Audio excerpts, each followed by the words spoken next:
इस वक्त मैं कोयटा के सिविल अस्पताल में मौजूद हूँ। जाफ़र एक्सप्रेस वाक़ये में हलाक होने वाले अफराद की लाशों को यहाँ मुंतकिल किया जा रहा है।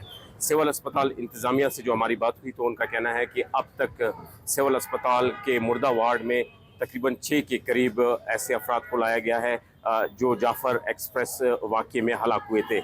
इसके अलावा बाज़ लाशों को CMH अस्पताल भी मुंतकिल किया गया है। मैं आपको बताता चलूँ कि जाफ़र एक्सप्रेस पर जो हमला 11 मार्च हुआ था उसके नतीजे में हुकाम ने ये तस्दीक की है कि 21 आम शहरी और 4 सिक्योरिटी फोर्सेस के एहलकार इस वाक़े में हलाक हुए हैं। कल रात 2 बजे के करीब जाफ़र एक्सप्रेस वाक़े में ज़ख्मी होने वाले अफराद की भी एक बड़ी तादाद को ट्रामा सेंटर सिविल अस्पताल मुंतकिल किया गया। ट्रामा सेंटर इंतज़ामिया ने बताया है कि इन अफराद की तादाद तकरीबन 16 के करीब है।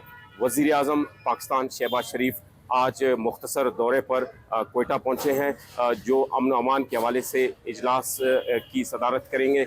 इसके अलावा कोयटा शहर और दीगर इलाकों में जो है वो सिक्योरिटी के सख्त इंतजाम किए गए हैं। सिविल अस्पताल के अतराफ में जो सड़कें हैं वो वहाँ पर भी उनको बंद कर दिया गया है और सिक्योरिटी के सख्त इंतजाम किए गए हैं।